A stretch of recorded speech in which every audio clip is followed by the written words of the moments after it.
Carl, you guys were plus 26 in the paint tonight. Did you come into this game with the intentionality to aggressively attack the paint?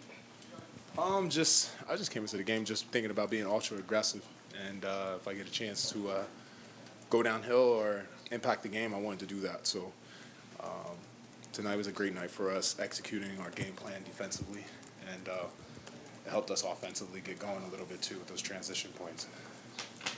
Kat, you've been adamant all year that your bench puts in the work behind the scenes, and that when given the opportunity to show what they can do, that they would deliver. Just last few games, Landry in the lineup, DeLon in the lineup, their net ratings are obviously positive in their minutes. Just what have you seen from them meeting the moment and just showing up when the team needs them? I mean, it just talks to the professionalism that they have, to be ready for, their moment.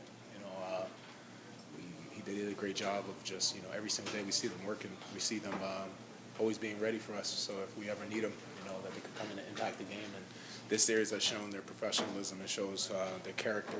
And I hope the whole world and the fans recognize it. Hey, Karl, what did you feel before the game that let you know that you were good to play with the Knicks? I looked at the game and it said Game 5, do or die.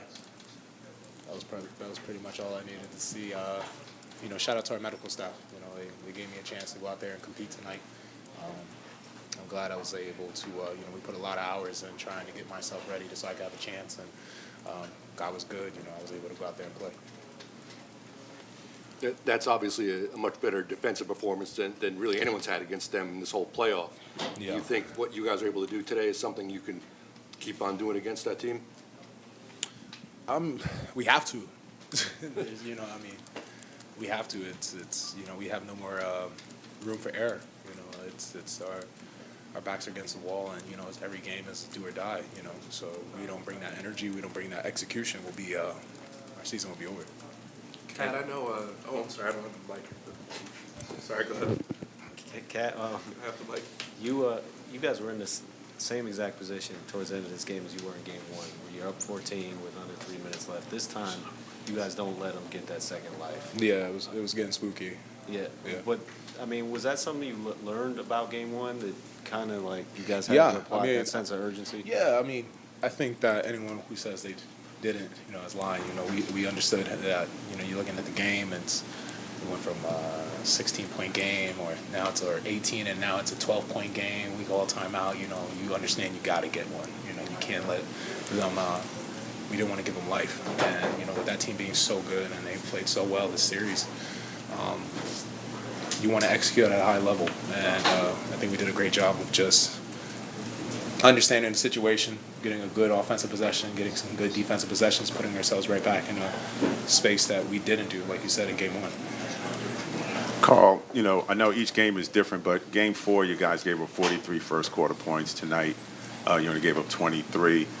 What does it take for you guys, and when do you feel as though defensively you have it clicking? Because you got it clicking pretty early tonight. I think for us it was. I think in this series we haven't lacked scoring. It's been more about us not stopping them from scoring, and I thought we did a great job tonight of up in the pressure, making sure that we make it more difficult for them to get those open looks and get those shots that they got comfortable last game with and the series with. And it's a testament to our team answering the call. Understanding that we have to be better, we have to execute at a higher level, and I think that tonight we did that. But we're going to have to even be better next game if we expect to have our season continue. Carl, when you see Jalen right out of the bat, first three baskets, and then two back-to-back threes, and is kind of waving at the crowd 6 minutes in, and you're up 10 already. For sure. Just kind of what you saw from him at the start to set a tone. He was cooking. That's what I saw. I saw him cooking. Just when he's playing like that and he's hitting shots, obviously it energizes everyone. But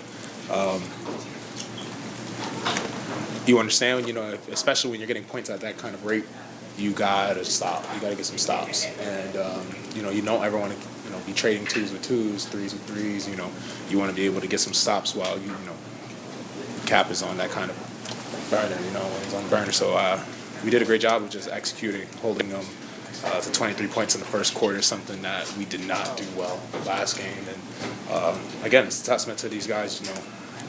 after a tough last game, coming back to the drawing board and understanding the situation and playing with that desperation. Karl, when we sat with you in Indy a couple days ago, you were sitting next to Jalen when he took a question about the way he's been hunted and kind of targeted defensively, and he said, "I've got to be better." And right after he said that, you said, "We all do as a team collectively. We've got to do that. It's not just one person to stop Tyrese." But how would you respond to the way that he took the challenge tonight and the level of pride that's involved in trying to stop someone like Tyrese and limiting him to the game that he had to? I mean, obviously he did an amazing job, and that's something that Cap always does. He always answers to the call. He answers the call every time. So, like I said, it's not just a him thing. It's all of us. It's a team. We win as a team. We lose as a team. I'm never going to allow Cap. He does so much for us, and we ask so much out of him every game. That he's never going to go out there and take all the blame. We all do. We're brothers. We're family. And family and brothers never let someone go out there and take all the blame. We all got to be willing to lose together and win together. Last one.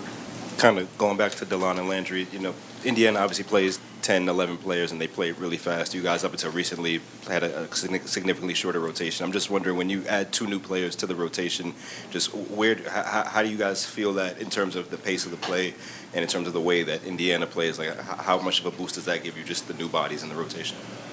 I mean, Landry, he sees every game we're playing it recently. He gets a big charge, and Deuce has been great, and DeLon's been awesome, and I think everyone on the team is just continuously ready for their moment. And even the guys who don't play and haven't got a minute in these last 2 games, what they bring to our bench and the life they bring to our team, it can't be understated, and it can't be undervalued. 1 through 15, everyone's doing an amazing job of wanting to win and being there for each other. So this team's special. This team is special, and with this series, we haven't been able to close out games the way we wanted to. We haven't been able to show how special we are. We've had moments of brilliance, but we haven't had games of brilliance. And I think tonight was a good testament to when we're locked in playing for 48 minutes. We could show the world how special we really are. Thank you, Karl.